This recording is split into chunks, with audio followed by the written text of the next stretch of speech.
예. 할렐루야. 오늘 말씀은 굉장히 센 이야기예요. 마음의 준비를 단단히 하셔야 돼요. 센 이야기라니까. 지난주에 우리 후배 목사님하고 제가 이렇게 이야기를 하다 보니까 저보다 한 10살, 신학교는 한 15년 후배거든요. 한참 후배예요. 그래서 이렇게 이야기를 하다 보니까 이런 이야기를 하는 거예요. 목사님은 저희들보다도 에너지가 3배예요. 무슨 소리야? 내가 지금 나도 이제 기운이 많이 빠졌는데. 아니에요. 목사님은 에너지가 3배래. 저보고. 여러분 수고가 많습니다. 목사님이 에너지가 너무 많아가지고 여러분들 얼마나 힘드시겠어요. 하나님께서 우리에게 새 힘을 주시는 줄 믿어요. 자꾸 처지면 안 돼. 에너지가 업이 돼야 돼. 업. 아시겠죠? 저는 군대는 진압부대, 짭새부대를 나왔지만은 군인들 보면 참 멋있어. 그래서 이게 군인들 막 퍼레이드하고 이런 거 보면 너무너무 멋있어. 근데 제가 군인 중에서 가장 멋있는 부대 어딜까 이렇게 생각을 하면요, 우리 익수 집사가 공군 나왔는데 공군 특수부대가 있어. 공군 특수부대를 공정통제사라 그래. 영어로는 CCT라고. Combat Control Team이에요. 어떻게 생긴지 한번 보여줄래요? 그림을 한번 보여줘 보세요. 이 사람들이야. 이 사람들은 특수부대인데 무슨 모자를 썼어요? 빨간색 베레모를 썼어요. 저 빨간색 베레모를 아무나 쓰는 게 아닙니다, 여러분. 뭐 어디 가가지고 뭐 모자집에 가서 아무거나 사가지고 쓰는 게 아니야. 저 빨간색 베레모는 어마어마한 특수부대 중에 특수부대예요. 다른 사진도 있죠? 예, 저게 CCT 부대예요. 우리나라에 공군 중에서 한 20명밖에 없어. 정말 소수야. 빨간색 베레모를 보이세요? 저기 딱 보면 여러분들 잘 보이는지 모르겠어요. First there라고 돼 있죠. First there. 그 뒤에 건 안 쓰셨는데 last out이라고 돼 있어요.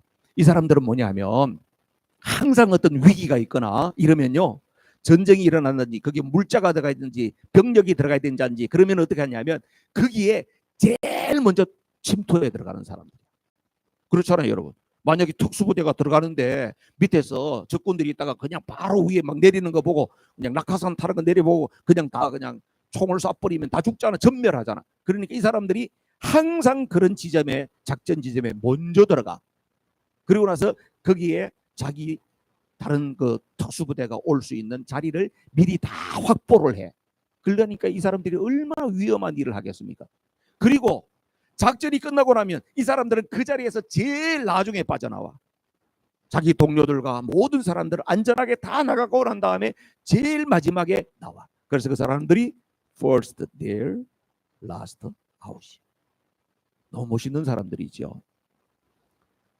우리나라도 가끔 보면 해외에 뭐 이번에도 막요, 뭐 이란 같은데 전쟁 지역에 있어서 교민들이 위험하다 그렇게 하면은 막 한국에서 갑자기 막 그 군용 수송기를 보내가지고 특수부대 보내가지고 구출이 하고 하는 장면들을 가끔 주소로 보셨나요? 저 사람들이 가는 거예요. CCT 부대가 가는 겁니다. 그 사람들은 신념이 뭐냐 하면 조종사, 공군의 조종사가 하나 나가서 적군에게 맞아서 비행기가 떨어져서 추락하면 조종사들은 어떻게 탈출하잖아요. 그냥 버튼을 눌러가지고 딱 탈출해서 딱 내리면 어떻게 해요? 조종사가 내리면 적군들이 내리는 거 보고 그걸 잡으려고 저부터 갈 거 아니에요. 그러면 CCT가 출동합니다. 조종사 하나를 구하기 위해서 적진으로 들어갑니다. 그래서 조종사 하나를 구하기 위해서 나의 목숨을 바친다. 그 사람들의 신념이에요. 여러분, 하나님께서는 우리에게 구원의 은혜를 주셔서 하나님의 자녀를 삼았어요. 하나님의 자녀를 삼았는데 하나님께서는 우리를 단순히 여러분들이 이 세상에서 잘 먹고 잘 살다가 나중에 천국에 가서 영원토록 살게 해주기 위해서 우리를 구원한 게 아니에요. 하나님의 목적이 있어요. 하나님의 목적이 있다니까요. 여러분, 이 세상에서 잘 먹고 잘 살고 그러고 나서 나중에 천국 갈 사람은 이렇게 이야기한다는 게, 이 세상에서 이렇게 잘 먹고 잘 살았는데 천국 가 잘 먹고 잘 살면 얼마나 지루하겠나, 지옥이 더 재밌는 거 아닐까, 이런 생각을 한다니까. 사람들이 얼마나 사람들이 지금 늘어졌으면 그런 생각을 하겠냐 이거예요. 여러분, 하나님께서 우리를 구원하신 이유와 목적은 우리를 그리스도의 제자로, 그리스도의 군사로 삼으시기 위해서 우리를 선택하시고 부르신 줄로 믿습니다. 디모데후서 2장 3절 말씀 한번 보세요. 디모데후서 시작. 너는 그리스도 예수의 좋은 병사로 나와 함께 고난을 받아라. 이 비밀을 누가 깨달았어요? 하나님이 우리를 구원하신 목적이 단순히 그냥 천당에 오라고 하는 것이 아니라 이 땅에서 천국의 삶을 누리되 그리스도의 군사로서 살아라고 하는 걸, 이 비밀을 누가 깨달았어요? 사도 바울이 깨달았어요. 그러면서 자기 믿음의 아들 디모데에게, 디모데야, 하나님이 우리를 부르시는 게 단순히 그냥 잘 먹고 잘 사는 게 아니야. 나를 부르시니까 너도 그리스도의 군사로 부르기를 원해. 너 나와 함께 군사가 되자. 이거예요, 여러분. 그럼 신약 시대만 그랬냐? 아니에요. 하나님께서는 이스라엘 백성들을 애굽에서 종살이 하는데요, 그 사람들을 구출해 내시지 않습니까? 이스라엘 백성들 딱 출애굽하면서 한 이야기가 놀라워요. 출애굽기 12장 41절 말씀 한번 볼래요? 출애굽기 12장 41절 앞에 있을 거예요. 그 앞에 안 나왔어요? 없나요? 출애굽기 12장 41절에 이스라엘 백성들이 문설주 임박에다가 피를 다 바르고 난 다음에 하루아침에 촥 빠져나오는데요, 거기 뭐가 나왔다고? 여호와의 군대더라, 이렇게 나와요. 여러분, 애굽에서 430년 종살이하던 이스라엘 백성들을 하나님께서 모세를 통하여서 그들을 뭐라고 부르냐면 여호와의 군대더라. 나오는데 보니까 종살이하던 그냥 종들 오합지졸이 아니라 여호와의 군대더라. 그 뭘 말합니까? 하나님의 백성들은 여호와의 군대로 서기를 원한다는 거예요.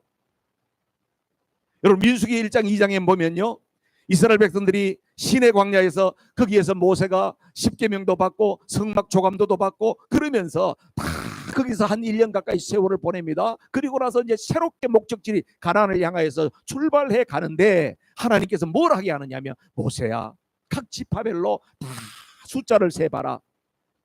그렇게 해가지고 조직을 만들어라. 그 조직이 바로 뭐냐면 군대처럼 편제를 만들어라는 거예요.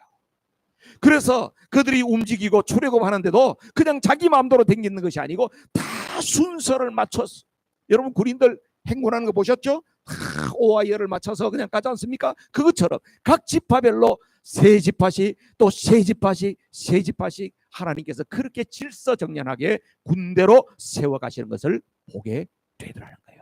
구약이나 신약이나 하나님께서 선택하신 백성들을 어떻게? 그리스도의 군사로 세우기를 원하세요.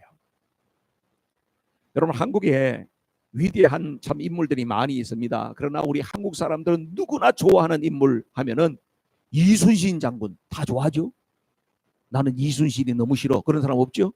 이순신 장군은 누구나 좋아하고 존경하는 인물입니다. 그리고 광화문에 가면 다 이순신 동상도 있고 그렇습니다. 이순신 장군을 주제로 한 영화들이 많이 나와 있습니다. 불멸의 이순신, 명랑 같은 이런 영화는요, 관객이 1000만 명이 넘어갔어요. 1000만 명, 여러분 대단하죠? 대한민국 남한 인구 5천만이라 그러잖아요. 갓난쟁이부터 시작해서 할머니 병원에 누워있는 사람들이 다 합해도 5천만인데 거기서 1000만 명 이상이 그 영화를 봤다. 대단한 거 아니겠습니까? 대단하죠. 그런데요, 거기에 명대사가 나옵니다. 명대사가. 여러분들도 들어는 보셨을 거야. 왜구들이 말이에요, 명랑의 해전으로 배를 갖다가 300척 이상을 끌고 온 거야. 바다가 새카만 거예요. 그냥 침략을 해옵니다. 이순신 장군이 그걸 막으러 가야 되는 거예요. 게임이 안 되는 거야. 이쪽에는 없어. 다 그냥 배도 없고 뭐 군사들도 다 이제 다 패배가 맺어서 우린 죽었다 이거요. 그런데 이순신이 거기서 뭐라 그래요? 신에게는 아직 12척의 배가 있사옵니다. 감동. 배 12척밖에 없었어요. 외구들은 지금 300척 이상의 배가 와요.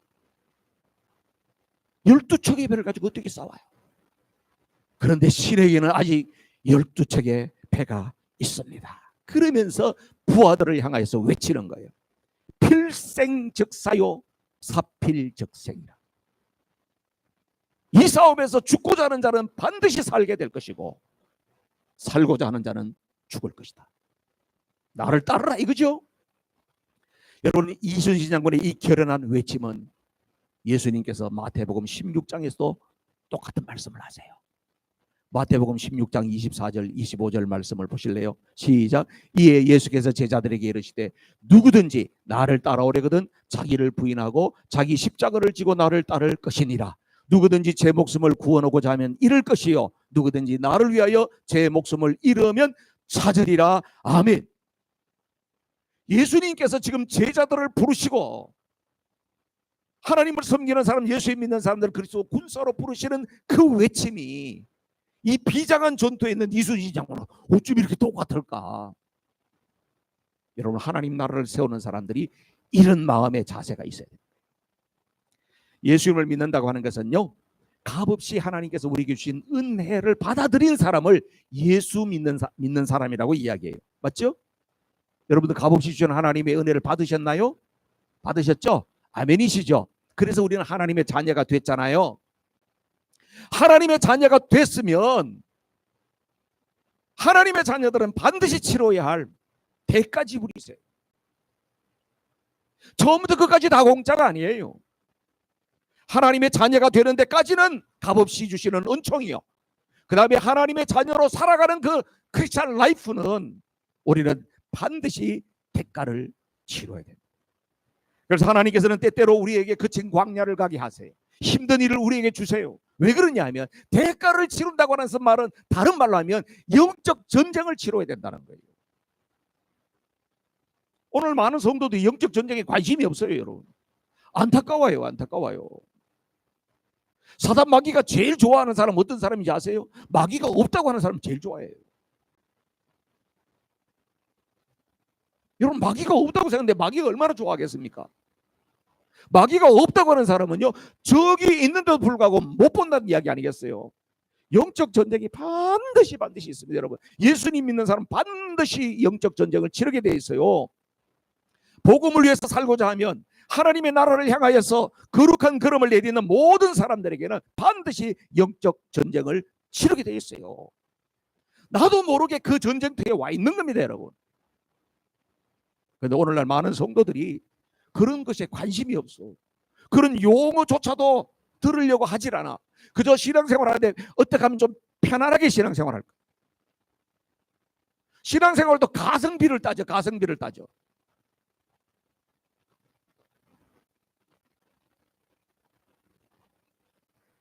하나님 나라를 위해서 부름받은 저와 여러분들은 대가 지불, 하나님 나라를 위해서 그렇게 살아갈 때에 하나님께서는 값으로 환산할 수 없는 은혜를 우리에게 주신다. 이 사실을 믿으시기를 주님의 이름으로 축복합니다. 요즘에는요, 교회의 판도가 많이 달라지고 있잖아요. 한국도 마찬가지예요. 미국도 마찬가지. 대형 교회는요, 전도할 필요가 없어요. 대형 교회 있는 사람한테 전도하러 가는 거 봤어요? 없잖아. 없어. 마켓 같은 데 가서 전도하는 교회는 다 중소형 교회예요. 어떻게든지 전도해 보려고 해. 대형 교회는 전도 안 해. 그래도 사람이 줄 일이 없어. 항상 사람들이 넘쳐나. 그러면서 어떻게 해요? 중소형 교회는 계속해서 클로즈되고 약화되고 없어져요. 중형 교회는 거의 없어졌어요. 이제. 하나님 나라라고 하는 큰 그림으로 봤을 때는 지금 병리 현상이 너무나도 심각해요. 그러나 우리가 낙심하지 않는 이유는 하나님께서는 우리 눈에 보이는 현상만 가지고 일하시는 것이 아니고 하나님께서는 그 이면에서 보이지 않는 영역 속에서 하나님은 지금도 놀라웠게 일하고 계시는 줄로 믿습니다. 우리 교회에 옛날에 왔던 이 정윤아 탈북자 그 정윤아 자매가 엄청 유명 인사가 됐더라고요. 요즘에 큰 뭐 집회에도 막 가서 간증도 많이 하고 그러더라고요. 얼마 전에 어디서 집회들은 캐나다인가요? 예. 캐나다 그 집회에 가서 하는데 보니까 마지막에 신금을 울리는 이야기를 하는 거예요. 지금 북한의 지하교회 성도들이 14만 명 있다는 거야. 여러분 믿어집니까? 그렇게 폭압 정치를 하고 예수 믿는다니 그렇게 처참하게 살해하고 그렇게 정치범 수용소에서 고통을 당하는 지금 지하 성도 14만 명이 있대요. 여러분 기도할 때 한마디라도 매번 기도할 때마다 그 14만 명 성도들을 위해서 기도해 주십시오. 여러분, 우리 눈에는 보이지 않지만 하나님은 역사의 그 배후에서 지금도 일하고 계시는 줄로 믿습니다. 하나님 나라의 꿈을 포기하지 아니하고 하나님의 기대와 소원을 이루어 드리려고 하는 그 사람들을 통하여서 하나님은 지금도 일하세요. 그래서 초대교회도 보면요, 예수님 십자가 부활 승천하시고 난 다음에 초대교회가 부흥했다고 하지만 그 시대 여러분 상상을 해보세요. 예수 믿는다는 게 그게 쉬웠던 일일까요? 그런데 하나님께서 약속하신 그 뜻을 이루어 가시는데, 요엘서에 약속하신 말씀을 사도행전 시대에 이루시잖아요. 사도행전 2장 17절 말씀 보세요.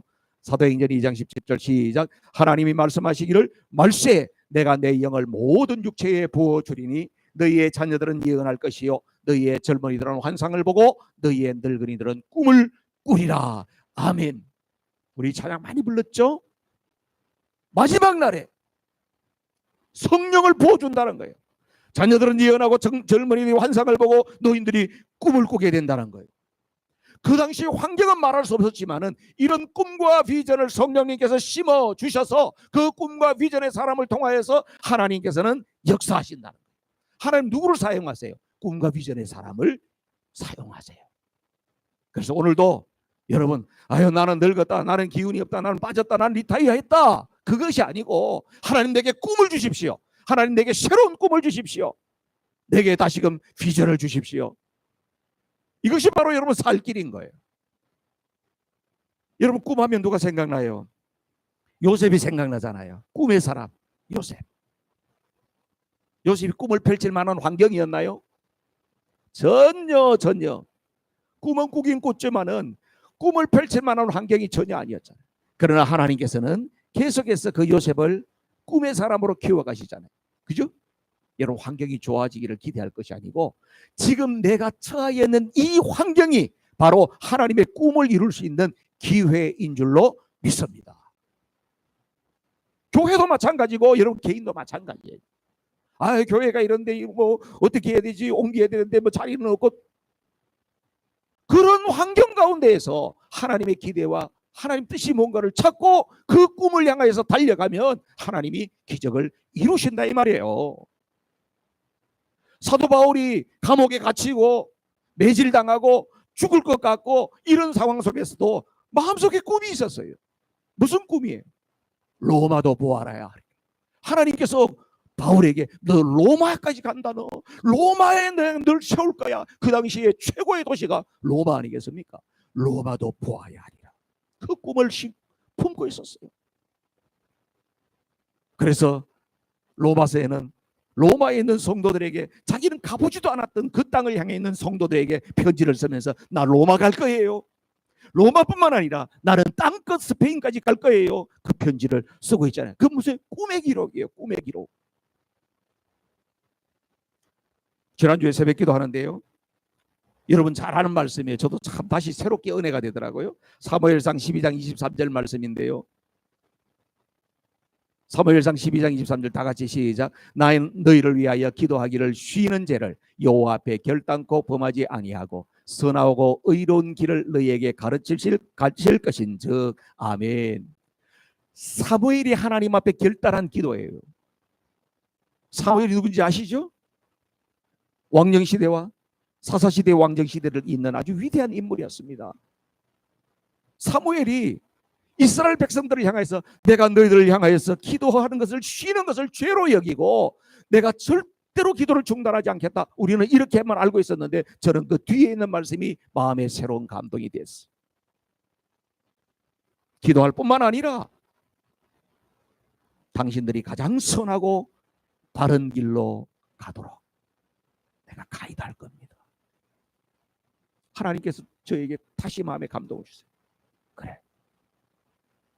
성도들이 많든지 적든지 서만하게 성도들이 바른 길, 선한 길, 의로운 길 가도록 너는 끝까지 선한 목자가 되라. 여러분 서만하게 교회는 보통 교회가 아닙니다. 마지막 때에 하나님의 마음을 가장 흡족하게 해드리는 교회가 서만하게 교회. 저는 빌라델피아 교회와 서만하게 교회가 칭찬만 있는 두 교회인데요. 이 두 개를 비교해도요. 수준이 서머나 교회가 더 수준이 높아. 순교의 제물 되기까지 헌신하는 교회거든.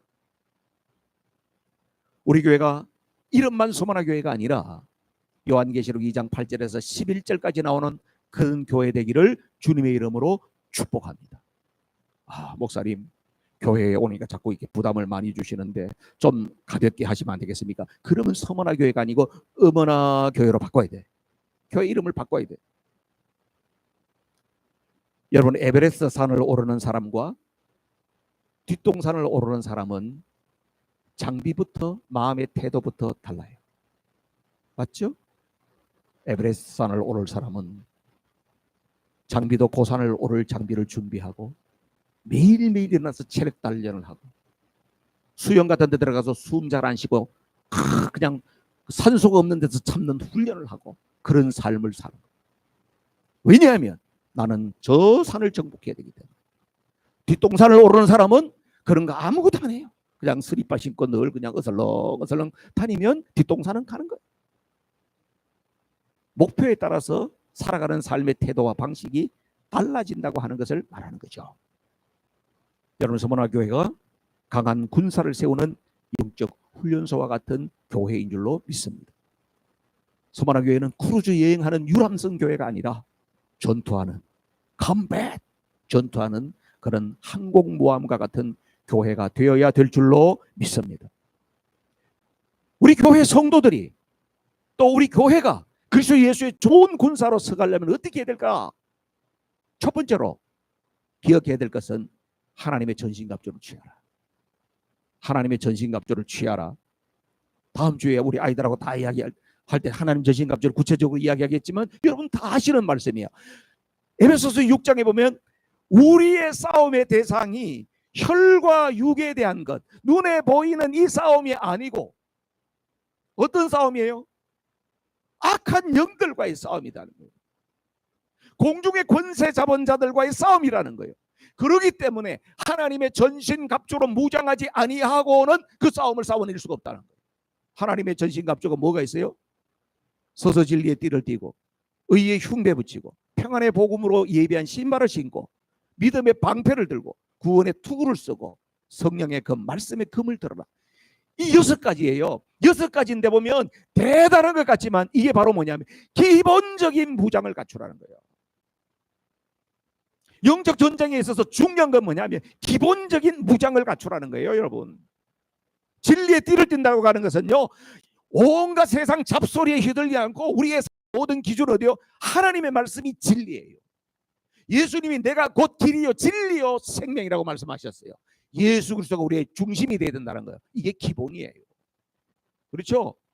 여러분, 허리띠를 갖다가 단단히 매야지 허리띠 헐렁하게 있으면 바지가 절절 내려와서 싸움을 하겠습니까?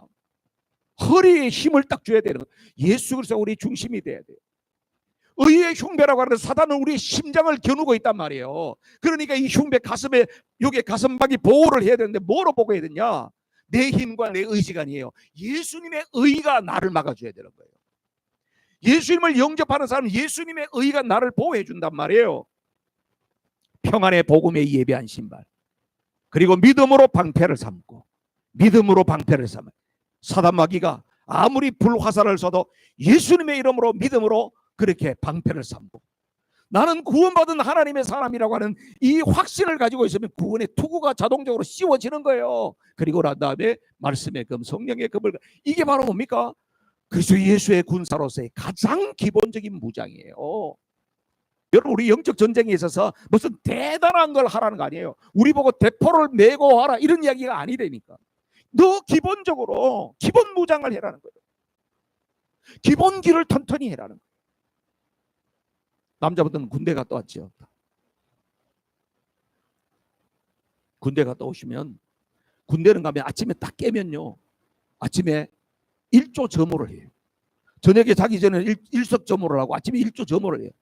그럼 아침에 딱 기상납판하고 나서 전부 다 가서 연병량이 다 써가지고 뭐 애국가도 부르고 이렇게 해가지고 하고 나서 하는 게 뭐냐? 그러고 나서 뜀박질을 해. 아침부터 뜀박질을 해. 몇 킬로씩 뛰는 거야. 막 소리 지르면서 막 뛰는 거야.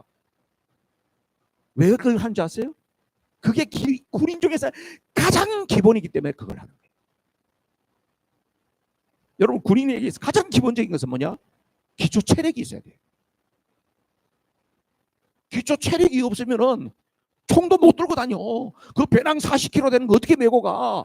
기초 체력이 없으면 안 되는 거야. 그래서 아침마다 일어나면은 애국 가고 나서 구령 왁 소리 지르고 난 다음에 그 다음에 구보 해가지고 뛰는 거야. 그러면 막 소리를 지르면서 뛰는 거예요. 이거 매일 뛰는 거예요. 기본기가 튼튼해야 돼. 예수 믿는 사람들의 기본기가 뭘까요? 여러분의 기본기가 뭐예요? 영적 군사로서 기본기가 뭐냐고요? 기도와 말씀이에요. 기도와 말씀이 없이 나는 그리스도 예수의 군사다. 사탄이 다 알아요. 사탄에게 조롱당해. 기도와 말씀이에요. 나는 많은 시간을 투자해서 기도와 말씀을 할 수가 없습니다. 그러면 짧은 시간이지만 효율이 있도록 해야 돼. 한 절 말씀을 가지고 내가 계속 암송을 한다든지.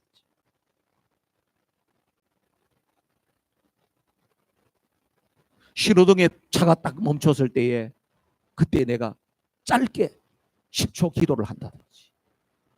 나는 시간이 없습니다. 그런 사람은 짧은 시간이지만 효율을 따라서 나는 기본에 충실해야 되겠다. 이 마음, 이 믿음을 가지시기를 주님의 이름으로 축복합니다. 여러분, 초대교회가 쭉 내려오다가 중세로 가면서 이 천주교가 쭉 천년의 역사를 오면서 어떻게 해요? 종교가 타락했잖아. 암흑기로 갔잖아요. 그래서 1517년에 루터를 통해서 종교개혁이 일어나거든요. 종교개혁이 일어날 때 그때 딱 외쳤던 슬로건이 뭔지 아세요? 초대교회에서부터 왔던 그 신앙을 다시 회복하기 위해서 초대교회로 돌아가자. 그거였어요. 그 말은 다른 말로 뭘까요? 기본으로 돌아가자. 이거였어요. 그 말은 뭐냐면 교회의 역사가 계속되면서 기본기가 쌓이고 잘 될 것 같은데 오히려 역사가 더 가면 갈수록 기본이 안 쌓이더라는 거예요. 여러분 마찬가지죠? 여러분 하나님 앞에서 솔직하게 양심적으로 여러분 막 양심에서 지금 하는 이야기를 들어보세요. 나 교회 몇 년 댕겼어? 30년 댕겼어? 어떤 사람은 50년 댕겼어? 나는 평생 다녔어. 그럼 오래 신앙생활을 하면 할수록 기도와 말씀이 잘 쌓여서 나를 성장시키나요? 한때는 열심히 했는데 지금 그 열심이 어디 갔는지. 기초로 돌아가야 돼. 기본기를 튼튼히 하는 저와 여러분 모두가 되기를 주님의 이름으로 축복합니다. 기도와 말씀이 지금 현재보다도 더 업그레이드되고 더 좋아질 수 있는 자리라고 하면 반드시 조인하셔야 돼요. 조인하셔야 돼요. 왜냐하면 혼자 안 되니까. 여러분 혼자 안 돼. 제가 예언해요. 나는 혼자라도 잘할 수 있는 사람은 100명 중에 한두 명밖에 없어요. 그렇게 우리는 의지가 강하지 않아요. 그래서 어떻게 해요? 같이 가야 돼요. 같이. 두 번째, 여러분 이런 거 많이 들었죠? 속도보다는 방향이 중요하다. 많이 들으셨죠? 그죠? 속도보다는 방향이 중요하다. 뭐예요? 목표가 분명해야 돼요. 목표를 향해서 달려가야 돼요. 연세를 많이 이렇게 지나다 보면요, 뭐가 없어져요? 이게 목표가 없었죠. 여러분들이 이민 처음 오셨을 때 다 목표가 있었어요. 아이들도 올망졸망하고 할 때는 목표가 있었어요. 우리 아이들 이렇게 해가지고 열심히 뒷바라지 해가지고 좋은 학교 나오고 얘네들 자리 잘 잡게 만들고 결혼하면 집안 채식 다 사줘가지고 엄마 아빠가 고생했던 것처럼 그렇게 고생 안 하고 얘네들은 첫 출발을 딱 반듯하게 할 수 있도록 좀 해봐야지. 뭐 어쨌든 간에 그렇게 열심히 살았단 말이에요. 그게 목표였어요 사실은. 근데 자녀들도 다 하고 뿔뿔이 다 성장해 가니까 그 다음에 뭐가 없어져요? 목표가 없어지네. 신앙적인 거는 놔두고 일상을 살아가는데도 목표가 없는 거예요. 그래서 밥 먹고 나면 또 아이고 오늘 뭐 하고 지내지. 아이고 뭐 할 일 없는데 그냥 텔레비나 보자. 누워있다 보면 자다가 말다가 잠도 자꾸 자다 보면 어떻게 돼요? 잠이 완전히 깨지도 않고 애가 멍했다가 왔다 갔다 하루 종일 이 구들방만 짊어지고 사는 거예요. 이게. 그래서 일주일 가고 또 일주일 가고. 여러분, 목표를 찾아야 돼요. 목표를 찾으셔야 돼요. 궁극적인 목표가 있겠죠. 내가 예수님 믿고 하나님 나라에 들어가겠어요. 이게 궁극적인 목표예요. 내가 하나님 나라를 위해서 살겠어요. 궁극적인 목표예요. 근데 그 궁극적인 목표를 짧은 목표와 긴 목표가 있어야 돼요. 내가 올해 안에는 뭘 해야 되겠다. 이번 달에는 뭐 해야 되겠다. 오늘은 뭘 해야 되겠다. 이 목표가 계속 있어야 되는 거예요. 그래야 달려갈 용기가 생기는 겁니다. 어윈 맥매너스라고 하는 목사님이 책을 썼는데요. 코뿔소 교회가 온다, 이런 책을 썼어요. 제목이 재미있어요. 그 내용을 좀 보니까 이런 거예요. 코뿔소는요, 와, 이런 코뿔소 아시죠? 네. 코뿔소 덩치가 어마어마하게 큽니다. 근데 코뿔소 떼가 막 달려가면요, 어마어마하게 막 먼지를 이렇게 막 달려갑니다. 코뿔소. 근데 이 코뿔소가 단점이 있대. 눈이 어두워. 코뿔소는 눈앞에 9m밖에 못 본대요. 9m. 그러니까 여기서 쭉 교회 뒤에 저 정도도 못 보는 거야. 그 정도로 안 보여. 그런데 어떻게 해요? 코뿔소는 달리기 시작하면 멈추지 않고 달리는 거야. 코뿔소 교회가 어떤 말이에요? 그 미래의 모든 계획이 불확실하다 할지라도 방향을 정하고 나면은 좌우를 구별하지 않으면 무조건 달려간다는 거죠. 우리가 좀 본받아야 돼. 왜냐하면 우리는 재는 게 너무 많아. 이렇게 하면 어떡하나, 이렇게 하면 어떡하나, 걱정이 너무 많아. 계획을 너무 이렇게 했다가 저렇게 했다가 우리는 너무 걱정, 근심, 염려로 걸음을 내딛지를 못해. 걸음을 내딛으려고 그러다가 또 이렇게 하다가 뒤로 빼. 불안해. 용기를 내라는 거예요. 용기를 내세요. 용기를 냅시다, 여러분. 우리가 걸음을 내디딜 때에 하나님께서 우리에게 주는 방향을 향하여서 걸음을 내디딜 때에 하나님께서 우리에게 밀어주실 거예요. 방향이 조금 틀렸다 할지라도 그런 마음을 가지고 달려가다 보면 하나님이 또 방향을 얻어줄 수도 맞춰줄 거예요. 달려야 돼요. 달려야 돼. 이런 영성이 필요한 겁니다. 지금 이 마지막 때에는요, 코뿔소의 야성을 가진 그런 영성 있는 사람들을 하나님이 쓰셔요. 주저하면서 이리 재고 저리 재고, 뭘 하자 그러면 뭘 하자면 항상 이유가 생겨. 이래서 못하고 저래서 못하고, 이래서 못하고 저래서 못하고. 못할 이유가 100가지도 넘어. 하나님 어떻게 쓰시겠어요? 장애물이 있다 할지라도 하나님께서 힘주시면 갑니다. 달려갑니다. 우리 서만화 교회는 코뿔소 교회다. 할렐루야. 그래서 코뿔소 교회라고 쓸까? 이런 생각. 하나님을 신뢰하기 때문에요, 달릴 수 있는 거예요. 하나님의 계획을 우리가 아멘으로 수용하기 때문에 갈 수 있는 거예요. 하나님께서는 궁극적으로 우리에게 선을 이루신다고 믿기 때문에 할 수 있는 거예요. 하나님께서 순종하는 자에게는 주신 약속이 있어요. 마태복음 6장 33절 여러분 잘 아시잖아요. 그런즉 시작. 그런즉 너희는 먼저 그의 나라와 그의 의를 구하라. 그리하면 이 모든 것을 너희에게 더하시리라. 이 모든 것을 너희에게 더한다는 말은 우리의 마음을 허무하게 해요. 그런데 그 앞에 있는 조건이 있어요. 바로 뭐라고? 먼저 해야 될 게 있다는 거예요. 하나님 나라와 하나님의 의를 위해서 너희들이 용기를 가지고 걸음을 내딛고 달려가면 하나님께서 모든 것을 복되게 해주실 줄로 믿습니다. 마지막으로 독수리 훈련을 감내해야 돼요. 독수리 훈련. 하나님 앞에 꿈과 비전의 사람, 이런 사람들은요, 하나님이 반드시 그냥 하는 것이 아니고 훈련 연단을 통해서 단련시켜서 하나님의 위대한 그릇으로 쓰세요. 제가 논산훈련소 나왔거든요. 제가 논산훈련소 29연대 출신입니다. 교관들이 맨날 이런 이야기를 하는 거예요.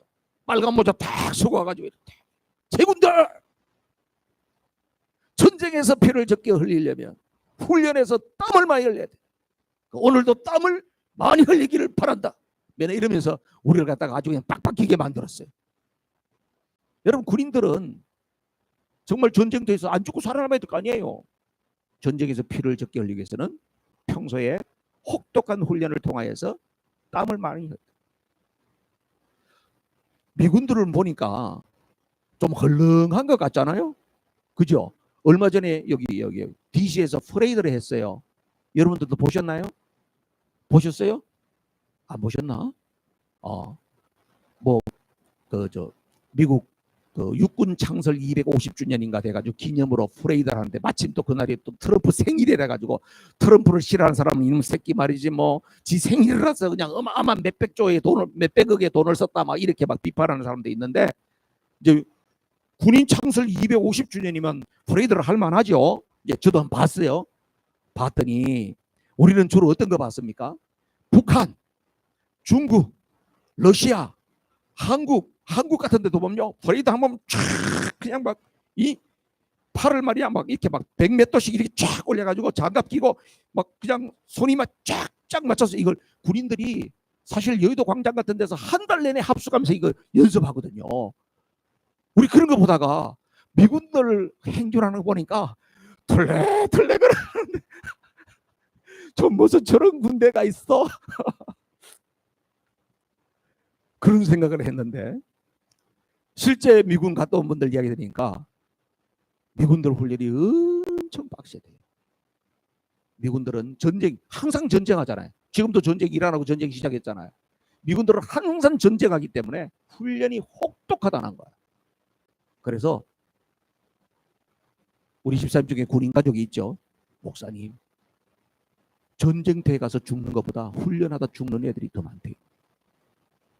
그렇게 혹독한 훈련한다. 그 군인 들어가면 나는 훈련 받다가 죽어도 국가에 무슨 다른 뭐 내가 수술을 하거나 그렇지 않겠다 다 하고 하죠. 그러면 그렇게 또 죽으면 그렇게 된 사람들을 또 가족들에게 베네핏을 주고 미국에는 확실하게 또 보장을 해주죠. 훈련이 그렇게 혹독하대요.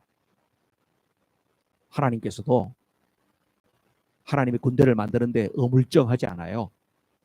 하나님은 혹독한 훈련을 시키세요. 그게 독수리 훈련이에요. 오늘 본문 11절 말씀을 볼까요? 신명기 11 시작. 마치 독수리가 자기의 보금자리를 어지럽게 하며 자기의 새끼 위에 너풀거리며 그의 날개를 펴서 새끼를 받으며 그의 날개 위에 그것을 엎는 것 같이.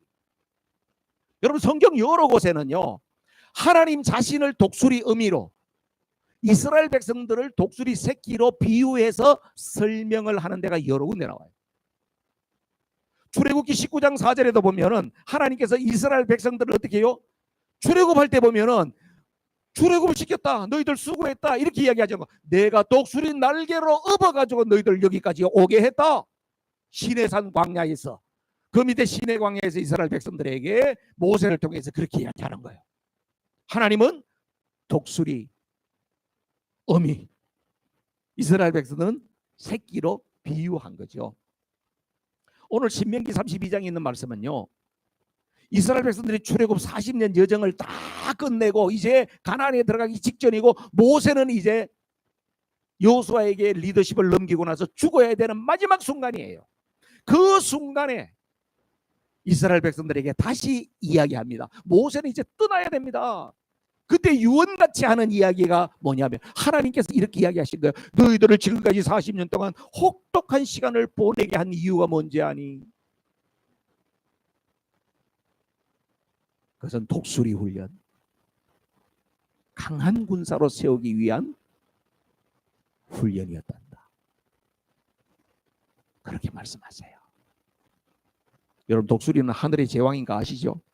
생긴 건 뭐 무시무시하게 생겼잖아요. 독수리는요 사람의 시력보다도 한 8배는 더 좋대요. 그래서 독수리는요 이렇게 해가지고 눈 가리고 야 이거 뭐냐 A, B 뭐 이렇게 해가지고 시력 검사를 하면요 한 6.0 정도 나온대. 6.0 정도 나온대요. 대단하죠. 그러니까 하늘을 날고 있으면서도 보면 저 밑에 다람쥐 기어가는 것도 알고 쏘사같이 내려가서 탁 낚아채는 거예요. 그렇게 눈이 좋대. 독수리 나는 거 보셨죠? 참새처럼 팍팍팍 이렇게 안 날죠? 날개 한번 휙 젓고 나면은 한참 동안 부력에 의해서 쫙 나는 거. 얼마나 그냥 품격이 보통이 아니잖아요. 근데 독수리가 그렇게 되기까지는 혹독한 시간을 보낸다는 거예요. 독수리는요, 저 높은 산 바위틈이나 이런 데 둥지를 만들어요. 둥지를 잘 만들겠죠. 거기다가 알을 까고 품어서 새끼를 부화해요. 그럼 새끼들이 막 나와가지고 털도 없이 그냥 그렇게 해가지고 막 뿅아리 새끼처럼 그렇게 돼 있는데요.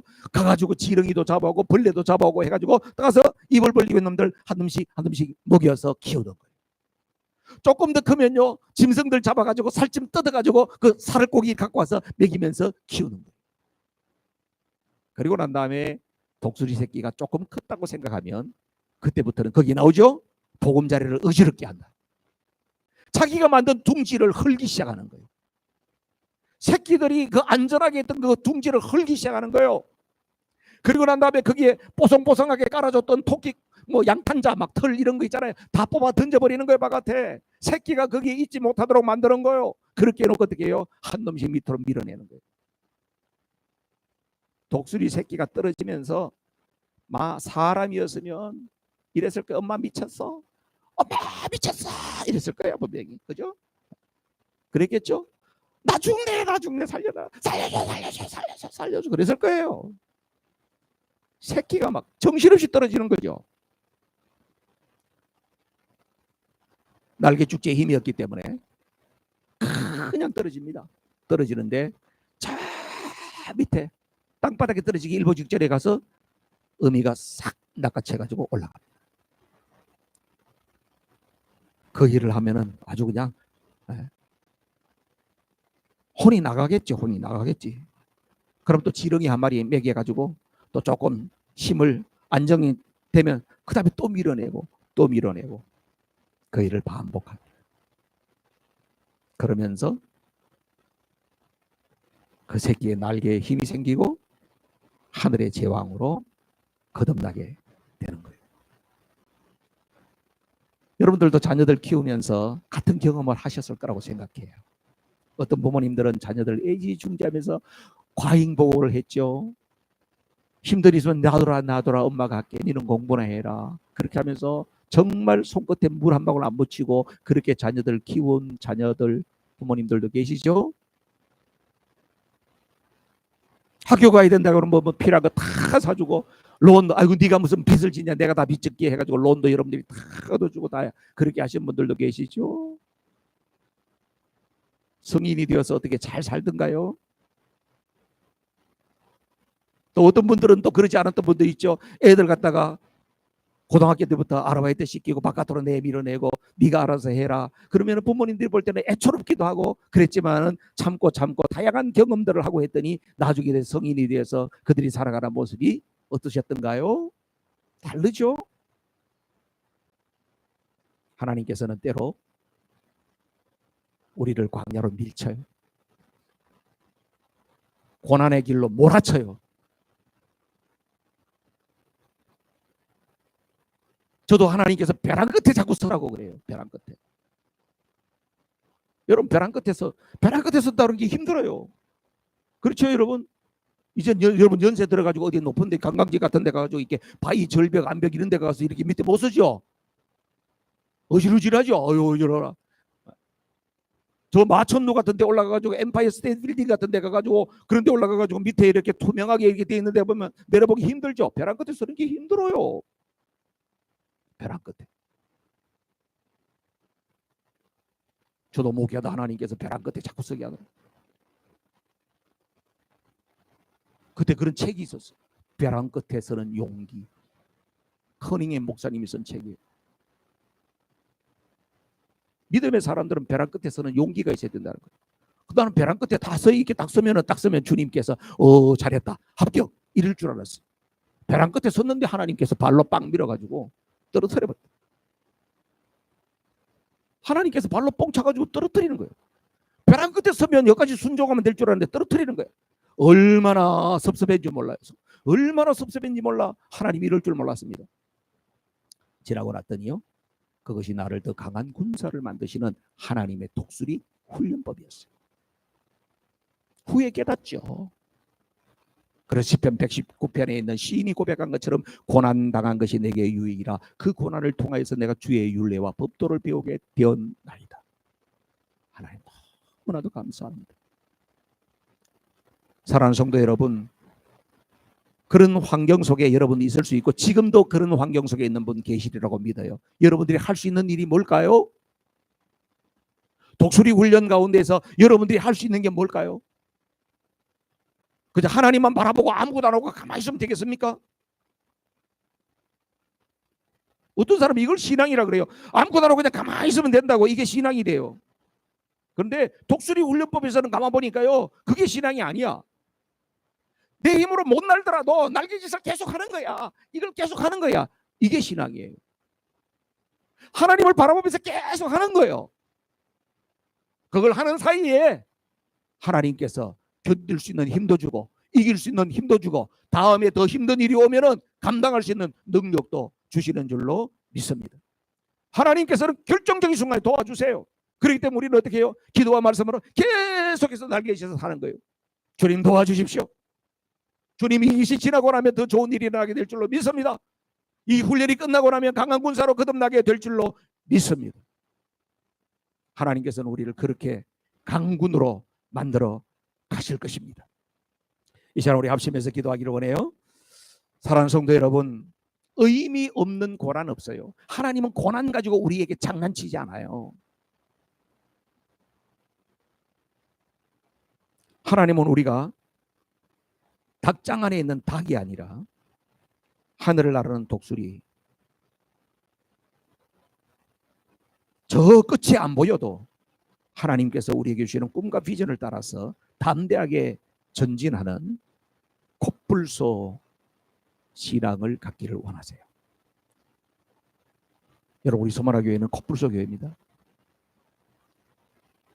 교회 규모, 환경 보고 여러분 우습게 생각하지 마세요. 하나님께서 우리 교회를 놀랍게 쓰실 겁니다. 그동안의 광야의 시련과 어려움은 하나님께서 우리를 독수리로 빚어가는 하나님의 프로젝트였어요. 이제 우리가 하나님의 전신갑주를 입고 기본기를 더욱더 다지면서 나갈 거예요. 하나님 예배하시는 일이 놀라운 일이 있어요. 저는 믿어요. 확신해요. 이 시간에 하나님, 우리 교회가 꿈을 이루게 하시고 우리 성도들이 꿈을 이루게 하시고 우리 교회가 그렇게 비상하는 교회가 되기를 사모하고 또 이 안에 있는 우리 자녀들이 복을 받는 그런 역사가 있기를 사모합니다. 우리 합심해서 기도합시다. 할렐루야. 우리 하나님 아버지 감사합니다.